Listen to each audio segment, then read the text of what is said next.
ప్రేక్షకులకు నమస్కారం. ఈ రోజు మనతో పాటు ఉన్నారు ప్రముఖ ఆధ్యాత్మికవేత్త, ఆస్ట్రో న్యూమరాలజిస్ట్, శ్రీ విద్యా ఉపాసకురాలు శ్రీమతి జయప్రద గారు మనతో పాటు ఉన్నారు.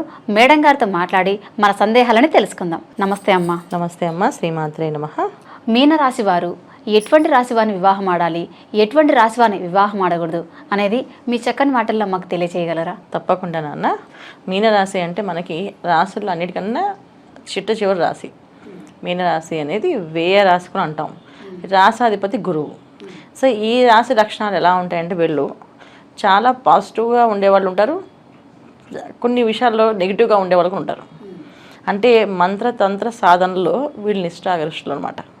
సో ఏ విషయమైనా తెలుసుకోవాలనుకుంటే వీళ్ళతో వాదన పెట్టుకోవడం అంటే వాదించడంలో ముందు ఉంటారు. కొంతమంది అసలు వాదించే అవసరమే లేదు, వాదించక్కలేదు, మీరు అన్నది రైట్, పోనీ ఓకే మీకే నేను ఓటేస్తాను అని చెప్పి వెళ్ళిపోతారు. సో ఈ కాంబినేషన్ ఎందుకంటే దుస్వభావ రాశిది. అందువల్ల ఏంటంటే రెండు విధాలుగా ఉండే మనుషులు ఉంటారు. సో ఈ మనస్తత్వాలు ఉన్న వాళ్ళకి ఎప్పుడైనా సరే మీనరాశి కానీ మీన లగ్నం కానీ వీళ్ళకి వచ్చే జీవిత భాగస్వామి చాలా ఇంపార్టెంట్ అన్న. ఎందుకంటే వీళ్ళ లైఫ్ అనేది వాళ్ళతోటే స్టార్ట్ అవుతుంది. వీళ్ళు ఎంత సాధించినా సరే అది నిలబడడం అనేది వచ్చిన జీవిత భాగస్వామి నుంచి వస్తుంది. అదృష్టం అనమాట. చాలా మంచి ఉంటుంది. పెళ్ళి అయితే అదృష్టం, పెళ్ళి అయితే జీవితం మారుతుందని మనం చిన్నప్పటి నుంచి వింటూ ఉంటాం, మన పెద్దవాళ్ళు చెప్తూ ఉంటారు. ఎందుకు అంటే ఈ రీజన్స్ ఏంటంటే ఇలాంటి విషయాలు వీళ్ళకి ఖచ్చితంగా ఎవరో ఒక జీవిత భాగస్వామి అనేది రాకపోతే, అంటే భార్య ఒక అబ్బాయికి అయితే అమ్మాయి, అమ్మాయి అయితే అబ్బాయి. సో అమ్మాయిలకి వివాహం అయ్యాక లైఫ్ టర్నింగ్ ఉంటుంది, అలాగే అబ్బాయిలకి వివాహం అయ్యాక లైఫ్ టర్నింగ్ ఉంటుంది. వీళ్ళు ఎంత సంపాదించినా ఎంత సాధించినా నిలబెట్టుకోవాలంటే మాత్రం వివాహం అవ్వాలి. వివాహం అయితే వాళ్ళతోటే ఇంకా అక్కడి నుంచి అన్నీ స్టాండర్డ్గా నిలబడతాయి. లేకపోతే వచ్చినట్టుగా ఎలా ఖర్చు అవుతాయో తెలియదు.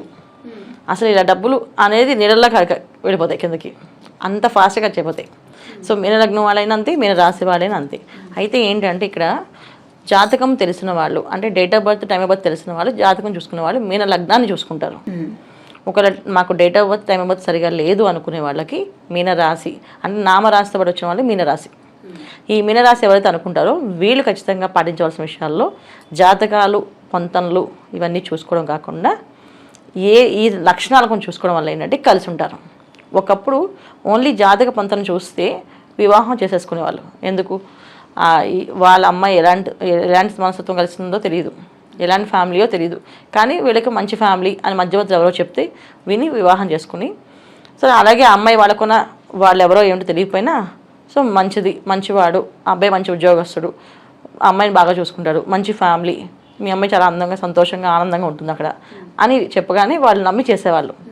ఇలా చేసుకున్నాక అక్కడ మంచివాడైతే హ్యాపీగా ఉంటుంది, చెడ్డవాడైతే నా తలరాత అనుకుని ఉండేది. ఇప్పుడు అలా లేదు. బాగున్నా బాగోలేకపోయినా వెంటనే మాకొద్దు అని నిర్ణయం చేసుకొని బయటకు వచ్చేస్తున్నారు. అమ్మాయిలు అంతే, అబ్బాయిలు అంతే. ఇలా వచ్చేస్తున్నారు కనుక మనం ఈ రాశి లక్షణాలు కూడా చూసుకోవాలి.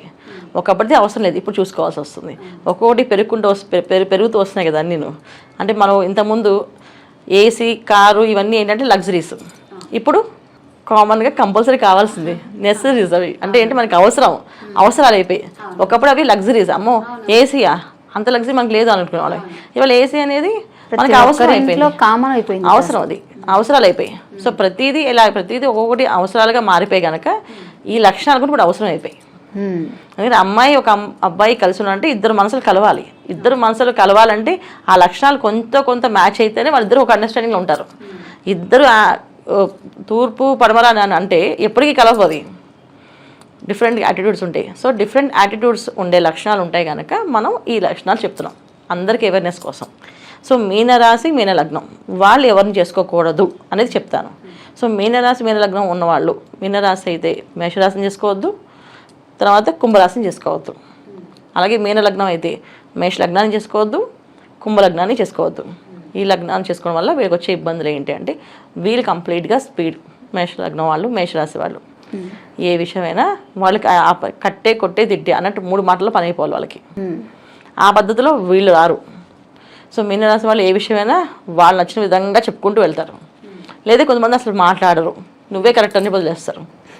సో వదిలేసి ఇంకా వాళ్ళకి వాల్యూ ఉండదు అనమాట. అంటే వదిలేయడం అనే విషయం ఏంటంటే కంప్లీట్గా ఆ మనిషిని, ఆ సంబంధాన్ని వదిలేయడమే. అంతే, కలుపుకొని ఉంచుకోవడం కాదు. బయటికి చెప్పరు, కానీ మేషలగ్నం మేషరాశి వాళ్ళు అలా కాదు కదా, వీళ్ళు మాట్లాడితే వాదిస్తూ ఉంటారు, అది నచ్చకపోతే ఇబ్బంది పడతారు. అలాగే కుంభరాశి కుంభలగ్నం వాళ్ళు ఏంటంటే వీళ్ళకి ఎందుకు మ్యాచ్ అవ్వదు అంటే జనరల్గా వీళ్ళకుండే ఆలోచన విధానం ఏంటంటే ఏదో ఒక పని వ్యాపకం చేసుకుంటూ వెళ్ళాం. కానీ మీనరాశిలో మీనలగ్నంలో ఒక్కొక్కసారి ఏంటి ఉంటే ఫుల్ ఎంజాయ్ చేసే వాళ్ళు ఉంటారు, లేదా పూజా సాంప్రదాయాలు పాటించే వాళ్ళు ఉంటారు, లేదా ఆధ్యాత్మిక చింతన అంటే ఏదో గ్రంథాలు చదువుతూ దాని మీద విశ్లేషణ చేస్తూ దాన్ని అనాలిసిస్ చేస్తూ దాని మీదే ఉంటారు. సంపాదన, డబ్బు సంపాదించాలి, కూడబెట్టాలి, ఇల్లు కట్టాలి, పిల్లలకి ఇవ్వాలి అని అనుకోకంటే ముందు ఇవన్నీ చేస్తారు వాళ్ళు. దీని తర్వాత అవి దేవుడే ఇస్తాడని చెప్పేసి అంటారు. ఆ లక్షణాలు కుంభరాశి వాళ్ళకి అర్థమవుతాయి. ఎందుకంటే కుంభరాశి వాళ్ళు చాలా ప్రాక్టికల్గా ఉంటారు. ఏదైనా కష్టపడకుండా ఎలా వస్తుంది అనే ఆలోచన, అందుకే చేసుకోవద్దు. ఎవరు మ్యాచ్ అవుతారు? వృషభ రాశి వాళ్ళు కూడా మధ్యస్థంగా మ్యాచ్ అవుతారు. ఒక్కొక్కసారి మ్యాచ్ అవ్వచ్చు, ఒకసారి మ్యాచ్ అవ్వకపోవచ్చు, అది ఇబ్బంది. నెక్స్ట్ ఎవరు మ్యాచ్ అవుతారు? మిథునం వాళ్ళు, మిథున లగ్నం వాళ్ళు, మిథున రాశి వాళ్ళు మీనరాశి వాళ్ళకి మీన లగ్నం వాళ్ళకి మ్యాచ్ అవుతారు. ఎందుకు మ్యాచ్ అవుతారంటే వాళ్ళ విషయంలో వీళ్ళు ఏం చెప్పినా వాళ్ళు అనుకుని వాళ్ళు చేస్తుంటారు. ఫైనల్గా వాళ్ళు కొంచెం స్ట్రాంగ్గా ఉంటారు. సో ఏ విషయమైనా వీళ్ళు చాలా స్ట్రాంగ్గా ఉంటారు కనుక. ఎందుకంటే మీన లగ్నం వాళ్ళు మీనరాశి వాళ్ళకి డబ్బులు చేతులు ఆగవు. సో ఆర్థిక మాన్యాన్ని కాపాడాలంటే లైఫ్ పార్ట్నరే ఇంపార్టెంట్. ఇక్కడ వచ్చి మీకు చెప్తేనే ఈయనన్నీ ఏమండి మీరు ఇలా ఖర్చు పెడుతున్నారు, ఇక్కడ ఖర్చు పెడుతున్నారు, ఈ లెక్కలు చూసుకోండి, ఒకసారి చూడండి అంటే వింటారు. అలాగే అమ్మాయి అనుకో, అబ్బాయి చెప్పింది వింటుంది. నువ్వు ఎంత ఖర్చు పెడతావు, ఇక్కడ వృధా చేస్తున్నావు, ఇక్కడ ఎంత లాస్ అవుతుంది, చూడు మనకి ఇంత లాస్ అయిందంటే అయ్యో నెక్స్ట్ టైం చేయకూడదు చూస్తానండి, ఎలా చేయాలో చెప్పండి అని చెప్పి అని అడుగుతుంది. ఆ ప్రకారం వెళ్తుంది. సో ఈ కాంబినేషన్ వీళ్ళకి వినే లక్షణం ఉంది కనుక వీళ్ళకి గైడ్ చేసే వాళ్ళు కరెక్ట్గా రావాలి. వీళ్ళు వినకపోయారు అనుకో ఎవరు వచ్చినా ఇక ఇబ్బందులే, ఇంకా వచ్చిన ఇబ్బందులే. కానీ ఎప్పుడైతే వీళ్ళు వినే లక్షణం మీనరాశి వాళ్ళకి చెప్తే వినే లక్షణం ఉంది కనుక మంచి వాళ్ళు కరెక్ట్ గైడ్ చేసే వాళ్ళు రాకపోతే ఇబ్బంది పడతారు ఇద్దరు కలిసి. సో వృషభ రాశి వాళ్ళు ఒకసారి గైడ్ చేస్తారు, ఒకసారి గైడ్ చేయరు. అదే మిథున లగ్నం వాళ్ళు పర్ఫెక్ట్గా గైడ్ చేస్తారు. తర్వాత ఇంకెవరు మ్యాచ్ అవుతారు? కర్కాటక రాశి వాళ్ళు. సో వీళ్ళకి చాలా ఈజీగా కలుస్తుంది అన్ని విషయాల్లోని. ఎక్కడ ఖర్చు పెట్టాలి, ఎక్కడ తగ్గించాలి, ఎక్కడ పెంచాలి అనేది అన్ని విషయాలు సలహాలు చెప్తూ ఉంటారు. వాళ్ళకి అండర్స్టాండింగ్ చాలా బాగుంటుంది. చాలా హ్యాపీ లైఫ్ లీడ్ చేయగలుగుతారు మీనరాశి కర్కాటక రాశి ఈ కాంబినేషన్. సో ఇలాంటి కాంబినేషన్ మనం చూసుకోవడం వల్ల ఏంటంటే మనకుండే జీవితంలో వచ్చే ఒడిదుడుకుల నుంచి బయటపడతాం. ఎందుకంటే ఇవాళ రోజున వివాహం అనేది ఒక ఈవెంట్గా చేసేసుకొని అయిపోయిన తర్వాత దాన్ని వదిలేస్తున్నారు. నచ్చలేదు, మేము విడిపోయాం. ఇప్పుడు చేసిన ఫోటోషూట్స్ పోయి, మెహందీ ఫంక్షన్స్ పోయి, హల్దీ ఫంక్షన్స్ పోయి, కాంబినేషన్స్ పోయి, అందరితో దిగిన ఫోటోలు పోయి, అన్నీ పోయాయి. అవును. మాకు నచ్చలేదు, మా మనసుకు నచ్చలేదు, అందుకు తీసేసాం. కరెక్టే, ఎందుకంటే మనసుకు సంబంధించిన వ్యవహారం కదా ఇది. మనసు నచ్చకపోతే వదిలేయడమే కరెక్టే. ఆ వదిలే విషయంలో ముందే మీరు చూసుకోవడం వల్ల మీరు అలా వదిలే అవకాశం రాదు. అలా రాకుండా హ్యాపీ లైఫ్ లీడ్ చేయడం కోసమని ఈ విషయాలు మన అవేర్నెస్ కోసం చేస్తున్నాం ఈ వీడియోస్. అది చెప్తున్నాం అందరికీ. అమ్మ, ఒకవేళ మ్యారేజ్ అయిన వాళ్ళు ఉంటారు కదా, అంటే ఇట్లా రాసులు కలవకపోయినా కానీ వేరే రాశికి ఇట్లా పెళ్లి చేసేస్తారు. సో వాళ్ళ పరిస్థితి ఏంటి మరి? వాళ్ళకి ఏమైనా పరిష్కారం ఉంటుందా? తప్పకుండా. అంటే మీనరాశి వాళ్ళకి పరిష్కారం అనేది ఏంటంటే వాళ్ళు ఎప్పుడు కూడా మౌల్డ్ అయిపోతారు అన్న ఏ విషయమైనా. ఒకవేళ మీనరాశి మీన లగ్నం అబ్బాయికి ఒక గయ్యాలి అమ్మాయి వచ్చింది అనుకో, సరెండర్ అయిపోతారు. ఇంకంతే పడదు, అప్పచెప్పేవే. తెచ్చిన డబ్బు తెచ్చేట్టు అప్పచెప్పేస్తారు. నువ్వు ఇష్టం, నేను చెప్తా చేస్తాను, నువ్వు నన్ను మాత్రం సతాయించుకో, ఇంత అన్నం పెట్టు చాలా టైంకి, తినేసి పడుకుంటాను, నువ్వు కూర్చోబట్టి కూర్చుంటా, టీవీ చూడడం చూస్తా, లేదా ఇంట్లో ఉంటా అని చెప్పేస్తారు. లేదా మొత్తం కంప్లీట్గా మాట్లాడడం మనసు చెప్పే కదా వాళ్ళు ఉంటే చక్కగా ఇలా అన్నిటి సరెండర్ అవుతారు. లేదా నా శాలరీ ఇంత, నువ్వు ఏమైనా చేసుకో, నువ్వు నాతో మాట్లాడకు, నాకు నీ వాయిస్ వినబడద్దు, నీ గొంతు వినబడద్దు అని చెప్పి గట్టిగా వార్నింగ్ ఇచ్చి వదిలేస్తారు. ఈ కాంబినేషన్స్ మీనరాశి వాళ్ళది.